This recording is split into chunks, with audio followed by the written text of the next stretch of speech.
Hello दोस्तों, tally RP 9 के lecture number 15 में आपका स्वागत है। आज के इस लेक्चर में हम टैली आरपी 9 में पेरोल के बारे में सीखेंगे, जिसमें हम सीखेंगे पेरोल क्या होता है, पेरोल फीचर्स को टैली आरपी 9 में कैसे इनेबल करते हैं और पेरोल मास्टर्स कैसे क्रिएट करते हैं। ठीक है, इसके नेक्स्ट लेक्चर में फिर हम पेरोल वाउचर्स और पेरोल रिपोर्ट्स क्रिएट करना सीखेंगे, यानी एम्प्लॉयज़ की सैलरी प्रोसेस कैसे करते हैं और पेरोल स्टेटमेंट्स कैसे देखते हैं। ठीक है, तो इसके बारे में भी हम नेक्स्ट लेक्चर में सीखेंगे। हो सकता है अभी आपको टैली आरपी 9 में पेरोल जो है एक बहुत ही कॉम्प्लेक्स प्रोसेस लग रही हो, लेकिन जैसे ही आप इस लेक्चर को मन लगाकर पूरा देख लेंगे, फिर आपको पेरोल एक बहुत ही आसान प्रोसेस नजर आएगी।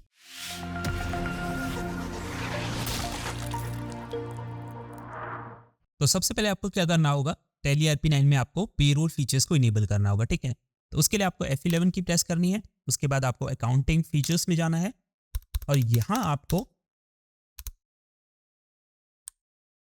Cost slash profit centres management में ये जो पहला फीचर है मेंटेन पेरोल, इसको आपको यस करना है। ठीक है, और उसके बाद आपको maintain more than one payroll और कॉस्ट कैटेगरी, इसको भी आपको यस करना है। ठीक है, तो ये दो ऑप्शन को आपको यस करना है। उसके बाद कंट्रोल+A दबाकर आपको इस ऑप्शन को सेव कर लेना है। ठीक है, तो यहाँ पे देखिए दो ऑप्शन आ चुके हैं, पेरोल इन्फो और दूसरा आपका पेरोल वाउचर्स। ठीक है, तो ये दो ऑप्शन हमारे इनेबल हो चुके हैं।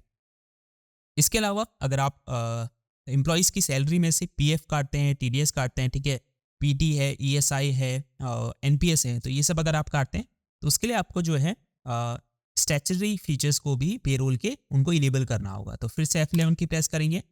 अब आपको जाना है यहाँ पे स्टैट्यूटरी एंड टैक्सेशन में और यहाँ आपको इस फीचर को इनेबल पेरोल स्टैट्यूटरी, ठीक है, इसको आपको यस करना है और कंट्रोल+A दबाकर आपको इन सेटिंग्स को सेव कर लेना है। ठीक है, उसके बाद हम बैक आ जाएंगे। The payroll is the amount of money that the employer pays out to employees for their services. ठीक है, फॉर एग्जांपल कि एक शॉप है जहाँ पे कई सारे एम्प्लॉयज जो है काम करते हैं। ठीक है, तो उनको काम के बदले में जो सैलरी मिलती है या जो पेमेंट उनको मिलती है उसे हम कहते हैं पेरोल। ठीक है, यानी जो एम्प्लॉयर जो पे करता है एम्प्लॉयज को, उसे कहा जाता है payroll. Payroll in Tally RP9 is a feature that helps businesses manage employee salaries, track attendance, handle deductions like taxes and provident fund, and generate pay slips, making salary processing and statutory compliance easy and automated. तो Tally RP9 में payroll क्या है? ये एक feature है जो businesses को help करता है एम्प्लॉय सैलरीज को मैनेज करने में। ठीक है, यानी कि जो एम्प्लॉयज़ की डिटेल्स हैं, जैसे कि एम्प्लॉय का नेम है, उनकी सैलरी है, उनकी जो बैंक डिटेल है, उन्हें सब आप जो है टैली ARP9 में पेरोल फीचर की हेल्प से स्टोर कर सकते हैं। इसके अलावा आप जो एम्प्लॉयज़ की अटेंडेंस है उसे ट्रैक कर सकते हैं। ठीक है, यानी आप ये पता कर सकते हैं कि एम्प्लॉय कितने दिन की लीव में है, कितने दिन वो प्रेजेंट रहा है। ठीक है, ये सब आप मैनेज कर सकते हैं। इसके अलावा आप जो टैक्सेस होते हैं या जो पीएफ है या जो टीडीएस है, उसको भी डिडक्ट कर सकते हैं पेरोल फीचर की हेल्प से। इसके अलावा आप जनरेट कर सकते हैं पे स्लिप्स को, यानी जो एम्प्लॉयज़ की सैलरी स्लिप होती है। ठीक है, तो कहने का मतलब है जो सैलरी प्रोसेसिंग से रिलेटेड जो भी टास्क होते हैं, ठीक है, वो आप पेरोल फीचर की हेल्प से टैली RP9 में कर सकते हैं। तो पेरोल के फीचर्स हम सभी इनेबल कर चुके हैं। ठीक है, अब पे स्लिप जनरेट करने से पहले सबसे पहले हमें क्या करना होता है, जो भी एम्प्लॉयज़ के मास्टर्स होते हैं वो क्रिएट करने होते हैं। ठीक है, तो उसके लिए हम क्या करेंगे, पेरोल इन्फो में जाएंगे। उसके बाद देखिए यहाँ पे कई सारे ऑप्शंस आपको डिस्प्ले हो रहे हैं, लेकिन हम स्टेप बाय स्टेप बढ़ेंगे। तो सबसे पहले हम क्रिएट करेंगे यूनिट्स। तो यहाँ आपको यूनिट्स में आना है। अब यूनिट्स बेसिकली क्या होती है कि जिस हिसाब से आप एम्प्लॉयज़ की जो सैलरी है उसको मेजर करते हैं। ठीक है, यानी मंथ वाइज आप करेंगे, ठीक है, या फिर डे वाइज आप कर सकते हैं, या फिर आवर वाइज कर सकते हैं। ठीक है, अगर एम्प्लॉय ओवर टाइम करता है तो, ठीक है, या फिर मिनट वाइज भी कर सकते हैं। ठीक है, तो सबसे पहले हम जितनी भी यूनिट्स होती हैं वो सब क्रिएट कर लेंगे। तो क्रिएट में जाएंगे। अब यूनिट भी जो है दो टाइप की होती है, कंपाउंड होती है और सिंपल होती है। तो सबसे पहले सिंपल हम क्रिएट करेंगे। सिंबल में यूनिट का नाम डालेंगे। फर्स्ट हम क्रिएट करेंगे मंथ के लिए। ठीक है, फॉर्मल नेम अभी छोड़ देंगे। उसके बाद यूनिट क्वांटिटी कोड भी हम छोड़ेंगे और सिंपली हम इसको एक्सेप्ट कर लेंगे। नेक्स्ट हम क्रिएट करेंगे डेज के लिए। तो डे यहाँ पे टाइप करेंगे सिंबल में। उसके बाद सिंपली इसको एक्सेप्ट कर लेंगे। ठीक है, उसके बाद हम क्रिएट करेंगे आवर के लिए। ठीक है, और इसको भी एक्सेप्ट करेंगे। लास्ट हम क्रिएट करेंगे मिनट के लिए। ठीक है, तो मिनट यहाँ टाइप करेंगे और इसको भी सिंपली एक्सेप्ट कर लेंगे। तो सिंपल यूनिट्स हमारे क्रिएट हो चुके हैं। नेक्स्ट हम क्रिएट करेंगे कंपाउंड यूनिट। तो यहाँ से कंपाउंड सेलेक्ट करेंगे उसके बाद सबसे पहले हम क्रिएट कर लेते हैं मंथ के लिए। तो मंथ कितने दिन का होता है? 30। उसके बाद यहाँ पे सेकेंड यूनिट सेलेक्ट करेंगे डे, ठीक है। उसके बाद हम इसे एक्सेप्ट कर लेंगे।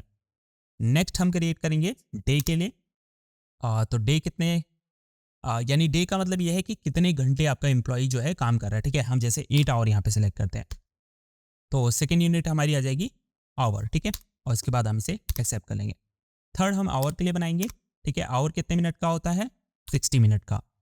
उसके बाद यहाँ पे हम मिनट सेलेक्ट करेंगे और इसे एक्सेप्ट कर लेंगे, ठीक है। अब मिनट के लिए हम नहीं बनाएंगे क्योंकि मिनट कैलकुलेट नहीं होता, क्योंकि 60 सेकेंड हम नहीं काम करवाएंगे किसी से, ठीक है, या 10-15 सेकेंड नहीं काम करवाएंगे। तो मिनट के लिए हम कंपाउंड यूनिट यहाँ पे नहीं बनाएंगे, ठीक है। डे के लिए बनाएंगे, आवर के लिए बनाएंगे और मंथ के लिए बनाएंगे, ठीक है। तो अब हम एस्केप की दबाकर जो है बैक आ जाएंगे।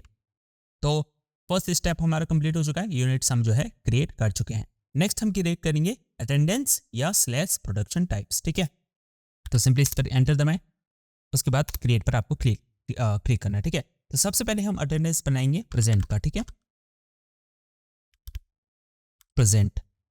उसके बाद ये जाएगा अंडर प्राइमरी और अटेंडेंस टाइप में हम सेलेक्ट करेंगे अटेंडेंस स्लैश लीव विथ पे, ठीक है। यानी अगर कोई इंप्लॉई प्रेजेंट है तो वो अटेंडेंस में जाता है, या फिर अगर मान लीजिए उसने लीव ली हुई है, ठीक है, तो उसका भी पैसा हम जो उसे पे करते हैं, तो ये फर्स्ट वाला हम यहाँ पे सेलेक्ट करेंगे, ठीक है।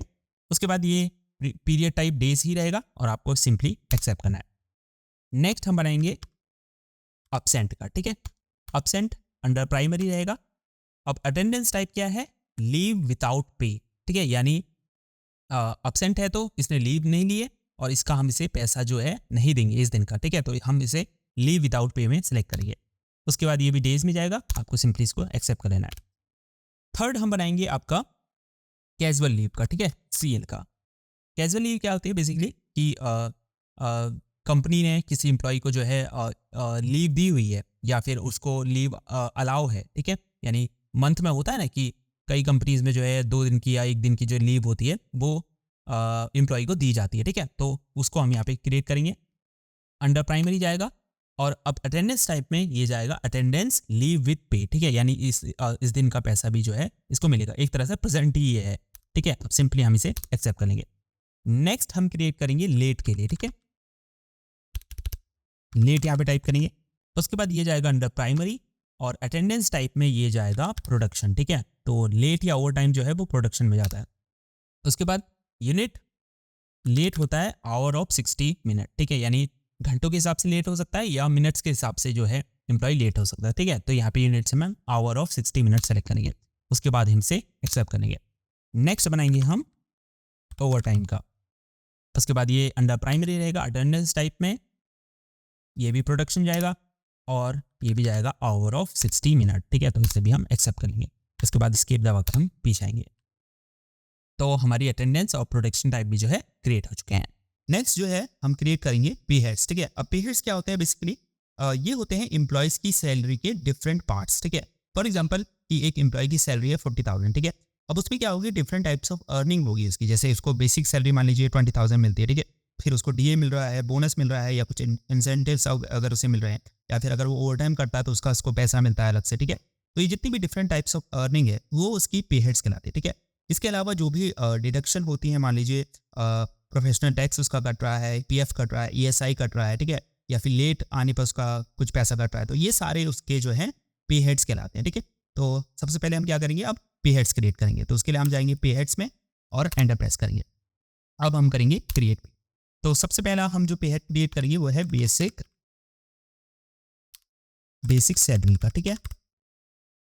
उसके बाद पे हेड टाइप में ये जाएगा अर्निंग फॉर एम्प्लॉयज, ठीक है। तो जो बेसिक सैलरी है वो एम्प्लॉय की अर्निंग है, ठीक है। तो एंटर दबाएंगे। इनकम टाइप फिक्स्ड रहेगा क्योंकि जो बेसिक सैलरी होती है फिक्स्ड होती है, यानी 20,000 है तो 20,000 ही रहेगी, ठीक है। अगर चेंज भी होगी तो एक लंबे समय के बाद होती है, जब इंक्रीमेंट होगा उसका तब होगी, ठीक है।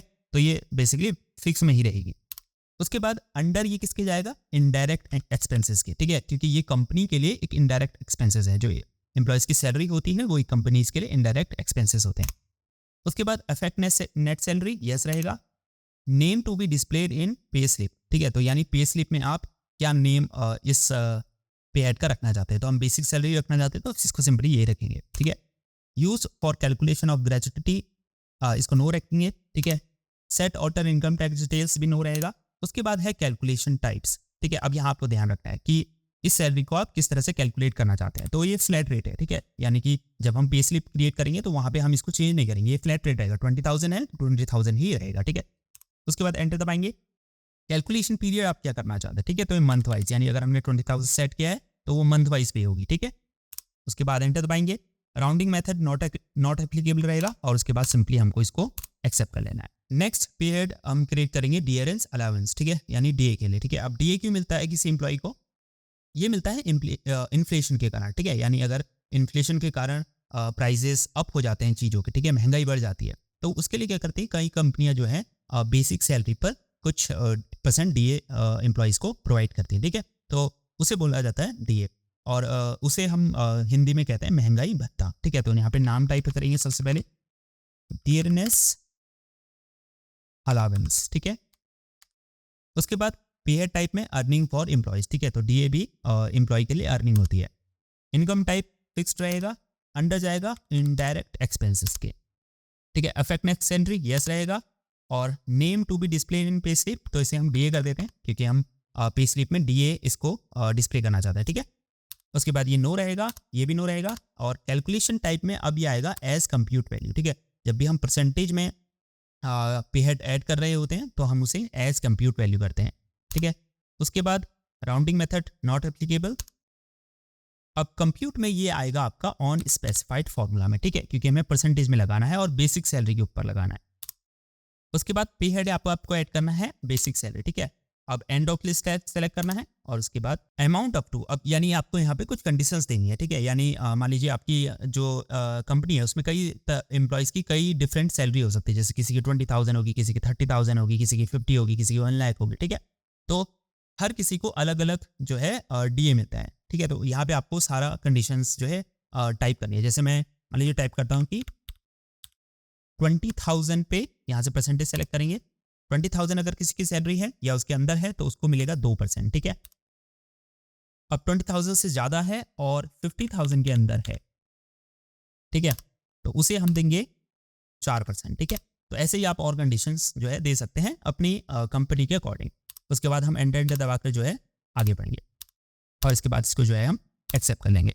नेक्स्ट पीरियड हम क्रिएट करेंगे एम्प्लॉइज प्रोविडेंट फंड के लिए, या जिसे हम बोलते हैं पीएफ, ठीक है। तो पीएफ क्या होता है कि बेसिकली एक एम्प्लॉय की जो सैलरी है उसकी जो बेसिक सैलरी है उससे हर महीने कुछ % जो है, जैसे 12% जो है हर महीने डिडक्शन होती है, ठीक है। वो उसकी क्या होती है, फ्यूचर सेविंग होती है, यानी एक तरह से कि जब वो रिटायरमेंट लेगा या कंपनी लीव करेगा तो वो जितना भी पैसा इकट्ठा हुआ होगा हर महीने उसकी बेसिक सैलरी का 12%, ठीक है, वो उसको एक साथ मिलता है, ठीक है, तो उसे हम बोलते हैं पीएफ, ठीक है। तो यहाँ से हम क्रिएट करेंगे लेजर, तो यहाँ से हम क्रिएट करेंगे पे एट, ठीक है, इसको टाइप करेंगे प्रोविडेंट फंड। उसके बाद पे हेड जाएगा आपका, अब ये अर्निंग ऑफ फॉर एम्प्लॉइज में नहीं जाएगा, ठीक है, क्योंकि ये तो हर महीने उसकी बेसिक सैलरी से डिडक्ट हो रहा है, तो ये जाएगा एम्प्लॉइज स्टैट्यूटरी डिडक्शंस में, ठीक है। उसके बाद स्टैट्यूटरी पे टाइप, ये क्या है, एम्प्लॉय स्टेट इंश्योरेंस नहीं है, इनकम टैक्स नहीं है, नेशनल पेंशन स्कीम नहीं है, नेशनल पेंशन स्कीम नहीं है, ये क्या है, पीएफ अकाउंट है, ठीक है। तो यहाँ से हम सेलेक्ट करिए पीएफ अकाउंट, ठीक है। उसके बाद ये अंडर जाएगा करेंट लाइबिलिटीज में, ठीक है। तो हमारे लिए यानी जो कंपनी है अगर वो एम्प्लॉइज के लिए पीएफ, एम्प्लॉइज का पीएफ काट रही है तो वो उसकी लाइबिलिटी है, ठीक है, यानी उसको आगे वो पैसा देना ही है, तो ये जाएगा आपका करंट लाइबिलिटीज में, ठीक है। अफेक्ट नेट सैलरी यस रहेगा, name to be displayed in pay slip, तो हम इसे पीएफ करेंगे, ठीक है, यानी हम पे स्लिप में से पीएफ के पीएफ में डिस्प्ले करना चाहते हैं। Calculation type as computed value ही रहेगा और कैलकुलेशन पीरियड मंथ्स ही रहेगा, ठीक है। और राउंडिंग मेथड हम इसे नॉट एप्लीकेबल रखेंगे। अब यहाँ से कंप्यूट में हम इसे ऑन स्पेसिफाइड फॉर्मूला करेंगे, ठीक है। और ये किस पे करता है, पीएफ बेसिक सैलरी पे करता है, तो यहाँ से एंड ऑफ लिस्ट करेंगे। उसके बाद फिर से आपको कंडीशंस देनी है, ठीक है। अगर आप अलग अलग सैलरी के हिसाब से पीएफ अलग अलग देते हैं तो यहाँ से आप डाल सकते हैं, ठीक है, लेकिन मैं सिंपली रखता हूँ कि 50,000 तक है, ठीक है, तो हम कितना देंगे उसको 12% देंगे, ठीक है। तो उसके बाद हमको इसको एक्सेप्ट करके एंटर कर लेना है। अब नेक्स्ट जो पीरियड हम क्रिएट करेंगे वो करेंगे ओवर टाइम के लिए, ठीक है। तो यहाँ से टाइप करेंगे ओवर टाइम। अब ये जाएगा पीरियड टाइप क्या है, अर्निंग फॉर एम्प्लॉइज है, ठीक है, ओवर टाइम करता है तो वो एम्प्लॉय की अर्निंग ही है, ठीक है। इनकम टाइप फिक्स्ड रहेगा, अब ये जाएगा अंडर डायरेक्ट एक्सपेंसेस के, ठीक है। अब क्यों जाएगा डायरेक्ट के, ठीक है, बाकी तो हम इनडायरेक्ट में डाल रहे थे, डायरेक्ट में इसलिए जाएगा क्योंकि ये रेगुलर नहीं होता है बेसिकली, ठीक है। यानी ओवर टाइम फिक्स नहीं होता है, कभी आप करते हैं कभी नहीं करते हैं, ठीक है, कभी ज़्यादा करते हैं कभी कम करते हैं, ठीक है। तो ये कंपनी के लिए एक तरह से डायरेक्ट एक्सपेंस होता है, ठीक है। उसके बाद अफेक्ट नेक्स्ट सैलरी, यस रहेगा। Name to be displayed in pay slip, तो इसे हम OT कर देते हैं, ठीक है, ओवर टाइम। उसके बाद कैलकुलेशन टाइप, अब यहाँ पे हमें से ऑन प्रोडक्शन सेलेक्ट करना है, ठीक है। तो ओवर टाइम या लेट ऑन प्रोडक्शन जाता है, ठीक है। उसके बाद ये ओवर टाइम है तो यहाँ से सेलेक्ट करेंगे और राउंडिंग मेथड नॉट एप्लीकेबल, और उसके बाद हम इसे एक्सेप्ट करेंगे। अब नेक्स्ट हम क्रिएट करेंगे लेट के लिए, ठीक है, लेट। अब पे हेड टाइप क्या है, ये अगर लेट है तो ये डिडक्शन फ्रॉम एम्प्लॉय है, ठीक है। अगर आप लेट होते हैं तो आपका जो बेसिक सैलरी है उस पर से पैसा कटेगा, ठीक है, तो ये डिडक्शन फ्रॉम एम्प्लॉयज है। उसके बाद ये अंडर जाएगा डायरेक्ट एक्सपेंसेस के, ठीक है, इफेक्टिव सैलरी। अब ये अंडर जाएगा आपका करंट एसेट्स के, ठीक है। अब क्यों जाएगा करंट एसेट्स के, फॉर एग्जांपल कि एक एम्प्लॉय की सैलरी में से लेट फी डिडक्ट हो रही है, तो वो कंपनी के लिए क्या है, एसेट है, ठीक है, क्योंकि उसको पैसा वापस मिल रहा है सैलरी में से, ठीक है। तो इसीलिए हम इसको करंट एसेट्स में डालेंगे। इफेक्टिव सैलरी यस रहेगा। Name to be displayed in pay slip, हम लेट ही रखेंगे। कैलकुलेशन टाइप ऑन प्रोडक्शन, ठीक है, लेट और ओवर टाइम हमेशा ऑन प्रोडक्शन में जाता है, ठीक है। और उसके बाद हमको यहाँ से लेट सेलेक्ट करना है, नॉट एप्लीकेबल, और इसको यस कर देना है। नेक्स्ट जो पे हेड हम क्रिएट करेंगे वो करेंगे स्टेट इंश्योरेंस डिडक्शन यानी ESI, ठीक है। अब ESI क्या होता है, देखिए एम्प्लॉय को अगर या उसकी फैमिली को अगर हेल्थ से रिलेटेड कोई प्रॉब्लम आती है, ठीक है, तो उस केसेस में क्या होता है, ESI स्कीम के तहत उनको फ्री में मेडिकल ट्रीटमेंट दिया जाता है, ठीक है, यानी उसको मेडिकल बेनिफिट्स मिलते हैं। तो इसीलिए जो है कंपनीज क्या करती है कि जो सैलरी होती है एम्प्लॉय की उसमें से ESI डिडक्ट करती है, ठीक है। तो यहाँ हम टाइप करेंगे पे हेड नेम में स्टेट इंश्योरेंस डिडक्शन, ठीक है। उसके बाद ये जाएगा आपका किस में जाएगा, एम्प्लॉय स्टैट्यूटरी डिडक्शन में, ठीक है। उसके बाद एम्प्लॉय स्टैट्यूटरी डिडक्शन टाइप क्या है, एम्प्लॉय स्टेट इंश्योरेंस है, ठीक है, ESI है ये। अंडर जाएगा करंट लाइबिलिटीज के, क्योंकि कंपनी के लिए लाइबिलिटी है, ठीक है, उसको पे करना है। अगर एम्प्लॉय की हेल्थ से रिलेटेड कोई प्रॉब्लम आती है तो उसको पैसा देना पड़ेगा उस हेल्थ बेनिफिट के लिए, ठीक है। इफेक्ट नेट सैलरी यस रहेगा।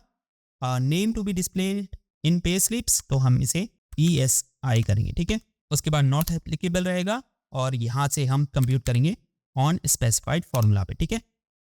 अब देखिए स्टेट इंश्योरेंस डिडक्शन जो है, ठीक है, ESI जो है वो किस चीज़ों पे कटता है, बेसिक सैलरी पे कटता है, ठीक है। अब यहाँ से आपको ऐड पे हेड करना है, ठीक है। उसके अलावा कटता है ओवर टाइम पे, ठीक है। इसके अलावा और भी कई चीज़ों पे कटता है, जैसे कि मान लीजिए उसे कोई और भी कई चीज़ों पे कटता है, ठीक है। मान लीजिए कोई और अर्निंग टाइप है जो उसको मिल रही है एम्प्लॉय को, तो उस पर भी जो है ESI कटता है, ठीक है। अब कितना परसेंट कट रहा है, हम कहते हैं 5%, ठीक है। और उसके बाद हमको इसको एक्सेप्ट कर देना है। नेक्स्ट हम क्रिएट करेंगे प्रोफेशनल फंड पर, नेक्स्ट हम क्रिएट करेंगे प्रोफेशनल टैक्स पर। तो प्रोफेशनल टैक्स बेसिकली क्या होता है कि ये स्टेट गवर्नमेंट द्वारा एम्प्लॉयज़ की सैलरी पे लगाया जाता है, ठीक है। तो इसीलिए जो है कंपनी जो प्रोफेशनल टैक्स जो है एम्प्लॉयज़ की सैलरी में से डिटेक्ट करती है, ठीक है। तो यहाँ पे नेम डालेंगे हम पे हेड का प्रोफेशनल टैक्स, ठीक है। उसके बाद ये पे हेड टाइप जाएगा एम्प्लॉयज़ स्टैट्यूटरी डिडक्शन में, ठीक है। स्टैट्यूटरी पे टाइप है आपका क्या है, प्रोफेशनल टैक्स है। रजिस्ट्रेशन नंबर आप चाहें तो डाल सकते हैं। उसके बाद ये अंडर जाएगा करंट लायबिलिटीज़ के, क्योंकि ये जो टैक्स कंपनी आपसे ले रही है ये उसे स्टेट गवर्नमेंट को पे करना है, तो ये उसकी करंट लायबिलिटीज़ है। इफेक्ट नेट सैलरी यस रहेगा। नेम में आप इसको शॉर्ट कर सकते हैं, पे स्लिप में आप PD इसको डिस्प्ले कर सकते हैं, ठीक है। उसके बाद मंथ वाइज कैलकुलेट होगा, ठीक है। राउंडिंग मेथड नॉट एप्लीकेबल, और उसके बाद यहाँ पे आपको ऑन करंट अर्निंग टोटल पे सिलेक्ट करना है, क्योंकि जो प्रोफेशनल टैक्स लगता है वो एम्प्लॉय की जो टोटल अर्निंग होती है उस पर लगता है मंथ की, ठीक है। उसके बाद एंटर दबाएंगे। अब अमाउंट अप टू, ठीक है। अब क्या होता है, जो प्रोफेशनल टैक्स है वो हर सैलरी के लिए अलग होता है, यानी फॉर एग्जांपल 20,000 की सैलरी है, ठीक है। तो अब यहाँ से हम वैल्यू सेलेक्ट करेंगे, ठीक है, परसेंटेज से सेलेक्ट करेंगे, तो वैल्यू, तो अगर 20,000 की सैलरी है तो ₹150 पर मंथ आपसे प्रोफेशनल टैक्स डिडक्ट किया जाएगा, ठीक है। इसके अलावा 20,000 से 40,000 है, तो कितना होगा, यहाँ से वैल्यू सेलेक्ट करेंगे पहले 250, ठीक है। तो इस तरह से आप सेट कर सकते हैं। 40,000 से 60,000 है तो कितना होगा 350, ठीक है। तो इस तरह से आप यहाँ से सेलेक्ट कर सकते हैं। उसके बाद एंटर दबाकर हम इसे सिंपली एक्सेप्ट कर लेंगे, ठीक है। तो पे हेड हमारे सारे क्रिएट हो चुके हैं, ठीक है। अब हो सकता है कि जिस कंपनी में आप काम कर रहे हैं वहाँ पे पे हेड थोड़े कम हो सकते हैं या थोड़े ज़्यादा हो सकता है, ठीक है। तो ये कंपनी पर डिपेंड करता है कि वो क्या क्या चीज़ें प्रोवाइड कर रही है एम्प्लॉयज़ की सैलरी में। तो अब जो है हम एस्केप दबाकर पीछे जाएंगे और अब हम क्रिएट करेंगे एम्प्लॉय कैटेगरीज, ठीक है। तो एम्प्लॉय कैटेगरी आप क्यों क्रिएट करते हैं, मान लीजिए आपकी बहुत सारी ब्रांचेस हैं, आपकी कंपनी की कई सारी ब्रांच हैं, ठीक है, या फिर अलग अलग डिपार्टमेंट है आपकी कंपनी में, ठीक है। तो उसके लिए आप क्या कर सकते हैं, कैटेगरी क्रिएट कर सकते हैं, जिससे जो है आपको अपने एम्प्लॉयज़ को कैटेगराइज करने में आसानी हो, ठीक है, उन्हें अलग अलग करने में आसानी हो। अगर नहीं आप कैटेगराइज करना चाहते हैं तो आप एम्प्लॉय कैटेगरी को छोड़ सकते हैं, ठीक है। लेकिन हम कैटेगराइज कर रहे हैं क्योंकि हमारी कंपनी में एक तो मेन स्टोर में काम करने वाले एम्प्लॉय हैं और दूसरे गो डाउन में काम करने वाले एम्प्लॉय है, ठीक है। तो हम सबसे पहले क्रिएट करेंगे मेन स्टोर के लिए, ठीक है। उसके बाद इसको सिंपली एक्सेप्ट कर लेंगे और दूसरा क्रिएट करेंगे गो डाउन के लिए, ठीक है, और इसको भी एक्सेप्ट कर लेंगे। उसके बाद एस्केप दबाकर पीछे जाएंगे और अब हम क्रिएट करेंगे एम्प्लॉय ग्रुप्स, ठीक है। यहाँ से क्रिएट करेंगे एम्प्लॉय ग्रुप। बेसिकली क्या होता है कि मान लीजिए कि आपकी कंपनी में अलग अलग टाइप के एम्प्लॉयज़ हो सकते हैं, ठीक है। जैसे कुछ कैशियर हो सकते हैं, कुछ सेल्समैन हो सकते हैं, कुछ अकाउंटेंट हो सकते हैं, कुछ मैनेजर हो सकते हैं, कुछ स्टॉकर हो सकते हैं, ठीक है। तो अलग अलग टाइप की कैटेगरी के आपके कंपनी में जो है एम्प्लॉयज़ हो सकते हैं। तो यहाँ पे आप उसके लिए क्या करेंगे, ग्रुप क्रिएट करेंगे ताकि जो एक कैटेगरी है उसके हिसाब से जो सारे एम्प्लॉय हैं वो एक कैटेगरी में आपके कैटेगराइज हैं, ठीक है। तो सबसे पहले हम कैटेगरी सेलेक्ट करेंगे। तो हम पहले मेन स्टोर के लिए क्रिएट कर रहे हैं। यहाँ पे हम टाइप करेंगे कैशियर, ठीक है, जो हमारा मेन स्टोर में काम करते हैं। उसके बाद सिंपली अंडर जाएगा प्राइमरी के डिफाइन सैलरी डिटेल, अभी हम नो रखेंगे इसको। उसके बाद एक्सेप्ट करेंगे, ठीक है। नेक्स्ट हमारा मेन स्टोर में ही कैटेगरी रहेगी और नेक्स्ट हमारा सेल्समैन है, ठीक है, सेल्समैन, ठीक है, प्राइमरी, इसको एक्सेप्ट करेंगे। थर्ड हमारा है अकाउंटेंट, जो मेन स्टोर में ही काम करते हैं, अकाउंटेंट, और सिंपली इसको भी हम एक्सेप्ट कर लेंगे, ठीक है। नेक्स्ट तो हमारा जो मेन स्टोर की जो कैटेगरी है उसमें जितने भी एम्प्लॉयज़ हमारे मेन स्टोर में काम करते हैं उसके लिए हम ग्रुप जो है क्रिएट कर चुके हैं, ठीक है। अब नेक्स्ट हम क्रिएट करेंगे, आपका यहाँ से एंटर दबाएंगे, ठीक है, और यहाँ से हम सेलेक्ट करेंगे गो डाउन, ठीक है। यहाँ से हम सेलेक्ट करेंगे गो डाउन। नेम में आएगा स्टॉकर, ठीक है, ग्रुप नेम है स्टॉकर, ठीक है, जो स्टॉक वगैरह को मैनेज करते हैं गो डाउन में, ठीक है। उसके बाद हम इसको अंडर रखेंगे प्राइमरी के और इसको भी सिंपली एक्सेप्ट कर लेंगे, ठीक है। तो हमारे एम्प्लॉय ग्रुप भी जो है क्रिएट हो चुके हैं। अब हम एस्केप दबाकर जो है पीछे जाएंगे। अब जो है हम एम्प्लॉय नेम जो है यहाँ से क्रिएट करेंगे, ठीक है। तो यहाँ से हम क्रिएट पर क्लिक करेंगे, ठीक है। सबसे पहले हम सेलेक्ट करेंगे कैटेगरी, ठीक है, यानी ये हमारा एम्प्लॉय किस कैटेगरी का है, ठीक है, तो हमारा मेन स्टोर का है, ठीक है। उसके बाद नेम उस एम्प्लॉय का हम डालेंगे, हम डाल लेते हैं आपका अभय कुमार, ठीक है। उसके बाद रिपोर्ट में आपको नेम कैसे डालना है, हम अभय कुमार ही रहने देंगे।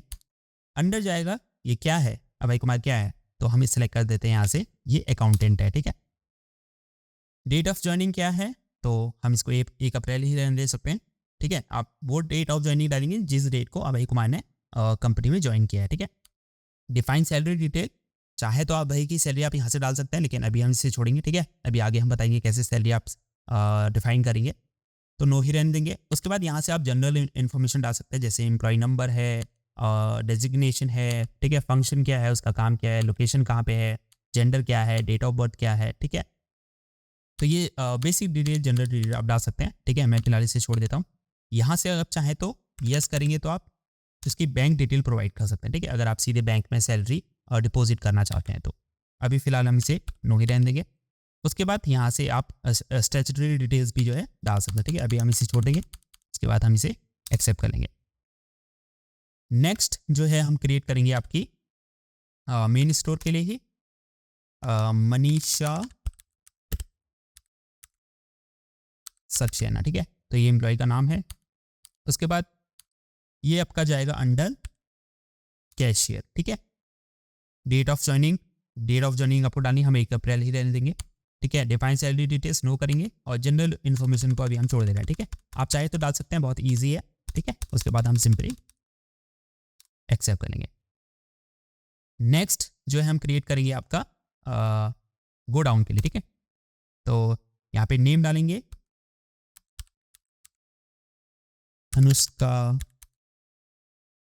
अनुष्का सिंह। उसके बाद ये जाएगा अंडर स्टॉकर, ठीक है, क्योंकि गो डाउन में हमने एक ही कैटेगरी यहाँ पे क्रिएट की थी। उसके बाद date of joining, define salary details no, ठीक है। और यहाँ से आपको डिटेल्स भर लेनी है और उसके बाद सिंपली आपको एक्सेप्ट कर लेना, ठीक है।